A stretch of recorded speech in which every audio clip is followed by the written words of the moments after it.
আসসালামু আলাইকুম প্রিয় দর্শক, আজকে আমি রাজনীতি নিয়ে আলোচনার আগে এই যে নির্বাচনটা যে জমে উঠেছে সেটা আমি বলতে চাচ্ছি। নির্বাচনটা কিন্তু এখন ডেট ঘোষণা করা হয়নি, কোনো রোড ম্যাপ ঘোষণা করা হয়নি, কিন্তু ভোট চাওয়াচাওয়ি শুরু হয়েছে। এবং সেই ভোট চাওয়াটা আমি দেখছি প্রথমে আজকে সেটা হলো নতুন যে পার্টি হয়েছে জাতীয় নাগরিক পার্টি, সেই জাতীয় নাগরিক পার্টির একজন শীর্ষ পর্যায়ের নেতা সার্জিস আলম, তিনি আজকে ভোট চাওয়ার জন্য পঞ্চগড়ে গিয়েছিলেন। ওনার নিজের জেলা।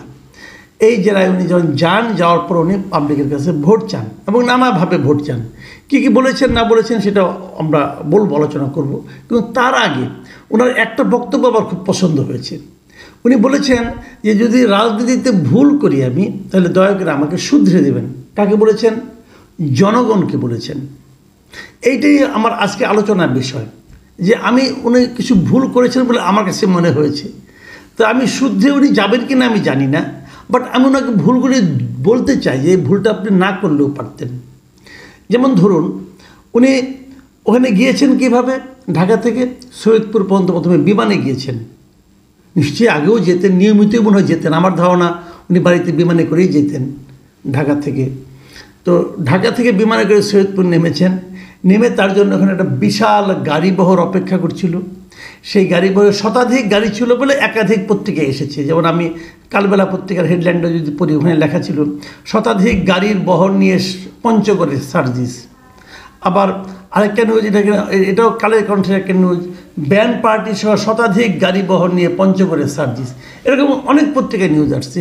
ডিবিসিতে একটা নিউজ এসেছে, ডিবিসির যে অনলাইন পেজ আছে, ডিবিসির ফেসবুক পেজ, সেখানেও একটা নিউজ এসেছে। সেখানেও ওই শতাধিক গাড়ির কথা উল্লেখ করা হয়েছে। তো আপনারা যদি শতাধিক গাড়ি সার্জিস এই দুটো কথা লিখে গুগলে যে সার্চ দেন, আপনি কমপক্ষে 15-20টা নিউজ তো পেয়ে যাবেন ফ্রন্ট পেজে, এবং সবগুলোতে একই ধরনের শিরোনাম। আমার প্রশ্ন হলো সার্জিসদের কাছে, উনি তো বলেছেন যে ভুল করলে শুধরে দেবেন। তো আমি আপনার একটা ভুল একটু দেখানোর চেষ্টা করি।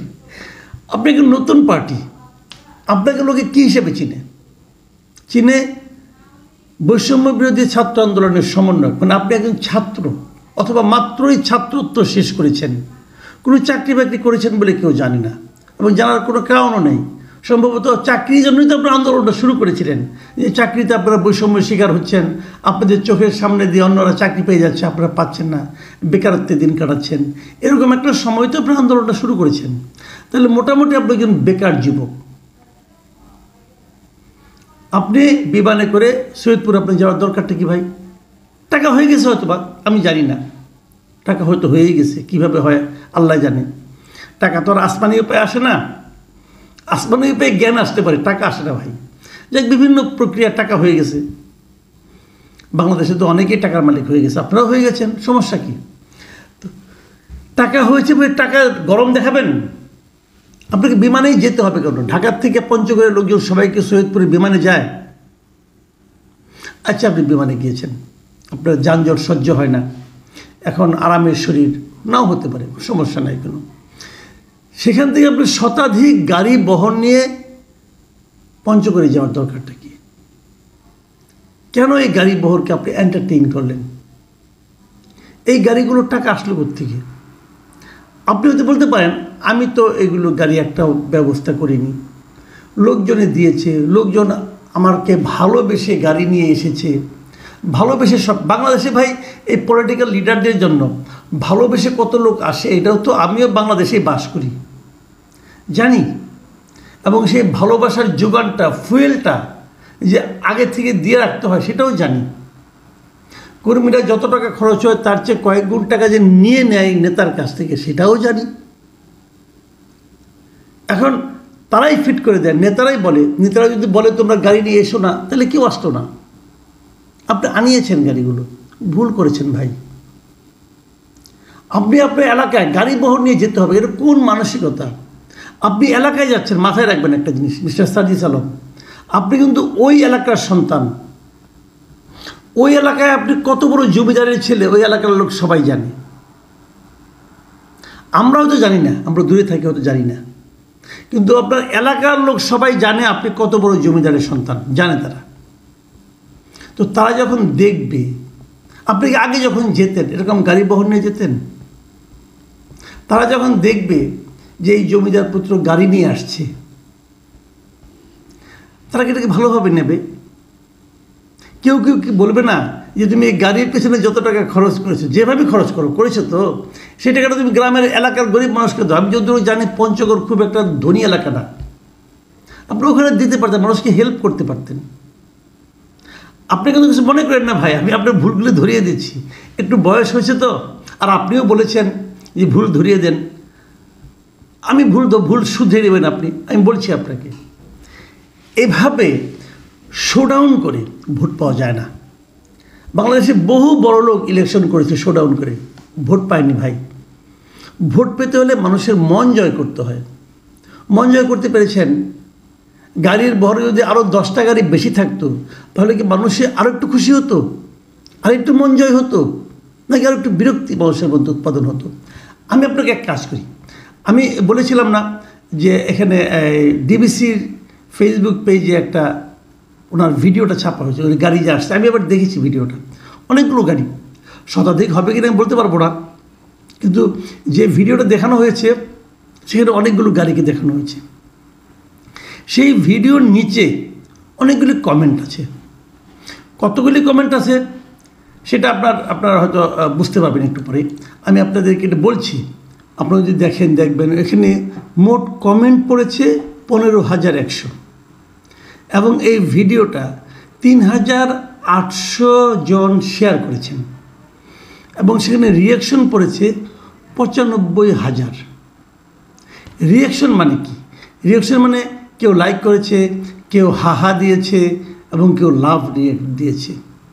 সেটাও যদি আমরা ভাগ করে দেখি, আপনারা দেখবেন তার মধ্যে 46,000 ছিল লাইক, 37,000 ছিল হাহা, এবং 9,600 ছিল লাভ রিয়েক্ট।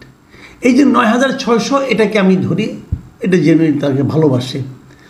আর 37,000 লোক এটা নিয়ে ব্যঙ্গ বিদ্রুপ করেছে, এবং 46,000 লোক এটাকে লাইক করেছে। লাইকের আবার ওইভাবে অর্থ খোঁজার চেষ্টা করে না, লাইক নানা কারণে করে।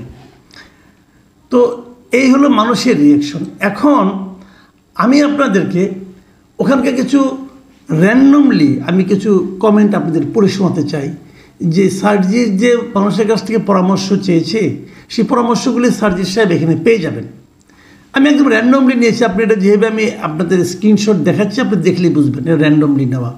যেমন SH সুমন লিখেছেন, গাঞ্জা কেনার টাকা ছিল না, এখন, মানে এটা এই শব্দ উচ্চারণ করতে চাই না, আপনারা পড়ে নিন। গাড়ি নিয়ে চলাফেরা করে, টাকা পায় কই, জনগণ জানতে চায়। এবং এটার মধ্যে আবার দুইজন রিপ্লাই দিয়েছেন, একজন হাবিব খান, তিনি রিপ্লাই দিয়ে বলেছেন, তাদের দুর্নীতি আগে প্রমাণ করেন তারপর কথা বলেন। তাদের টাকা অনেক শুভাকাঙ্ক্ষী প্রবাসীরা দেয়, যদি আমার কাছেও চায় তাহলেও দিব, উনিও দিবেন। উনি বলছেন যে আগে প্রমাণ করতে হবে ওনারা দুর্নীতি করেছেন, তারপরে ওনারা আলোচনা করা যাবে, এর আগে করা যাবে না। এবং প্রবাসী অনেক টাকা পয়সা দেয় ওনাদেরকে, এবং যদি হাবিব খানের কাছে চায় উনিও দিবেন। ভালো। রিফাত হোসেন লিখেছেন, বন্যার সময় পেয়েছি, ত্রাণের টাকা সহবরা মেরে দিয়েছে, ওরা সমন্বয়ক নামে বাটপার, ওরা দেশে জাতির শত্রু। আরেকটা কমেন্ট পড়ি, গোলাম সরোয়ার লিখেছেন, হায়রে টাকা। হাবিবুর রহমান জুয়েল লিখেছেন, ওরে বাবা অনেক গাড়ি, এত গাড়ি তার হবার কথা নয়, সম্ভবত ভাড়া নিয়েছে। ঢাকা থেকে কর্মী না নিয়ে নিজের এলাকায় কর্মীদের সাথে মেশা উচিত। সোহেল মাহমুদ লিখেছেন, সার্জিস আগে থেকেই কোটি টাকার মালিক। কুদ্দুস আফরাদ লিখেছেন, প্রশাসন সঙ্গে থাকলে সব কিছুই সম্ভব, না থাকলে চটের ব্যাগ ও থালা হাতে ঘুরে বেড়ানো সম্ভব। আমি কিন্তু র্যান্ডমলি পড়ছি, মানে এক জায়গা থেকে আমি নিয়েছি, সরাসরি যে কোটা পেয়েছি নিয়েছি। আমি আরেকটা পড়ি, এটি শেষ, এর বেশি পড়বো না, আপনাদের ক্লান্ত করবো না। রাকিব আল হাসান লিখেছেন, ঈদের সময় পঞ্চগড়ের বোদা থেকে মাল আনবে, যাওয়ার সময় খালি যাচ্ছিল দেখে আমরা লাভ দিয়ে উঠে পড়লাম। বুঝতে পারছেন খালি দেখে লাভ দিয়ে ওঠার কী ব্যবস্থা হয়, কেন, কীভাবে। আলী আহমেদ সৌরভ লিখেছেন, জাতীয় নাগরিক পার্টিতে অতিরিক্ত নেতা হওয়ার কারণে একজন আরেকজনের সাথে সামঞ্জস্য করতে পারছে না। নেতা তো একজনই, যিনি 18 কোটি মানুষের হৃদয়ের স্পন্দন, দেশনায়ক তারেক রহমান, যা উনি বিএনপি লোক বোঝা যাচ্ছে। তোহারুল ইসলাম লিখেছেন ওর বাপ দাদার জমিদারি ছিল পাকিস্তানে, এটাই ওর টাকার উৎস। মিক অ্যান্ড অলিভিয়া উনি লিখেছেন এত টাকা কোথায় পায় সাধু দেশপ্রেমিক। আর বাংলার বন্ধু আওয়ামী লীগ লিখেছেন হাসনাত সার্জিস এখন ছাত্র সমন্বয়ক নয়, সে এখন বিএনপি, আওয়ামী লীগ, জামাতের মতো একটি রাজনৈতিক দলের নেতা। কাজেই ছাত্র জনতার সিম্পেথির কথা চিন্তা বাদ দেও, দেশের নিরীহ ছাত্রদের অনেক ব্যবহার করেছ, আর নয় কেউ আসবে না, আর রিয়েলিটি মাইনা নেও, game over, loud and clear. এই হলো যে কমেন্টগুলো আমরা পেয়েছি, সেই কমেন্টগুলো। এখন এই কমেন্টেই কিন্তু আমি মনে করি যে তাদের জন্য প্রচুর উপদেশ, ভুল ধরিয়ে দেওয়া হয়েছে। প্রশ্ন হচ্ছে সার্জিস এবং সার্জিসের বন্ধু যারা আছেন এই পার্টি, তারা কি ভুলগুলো শুধরে নেবেন?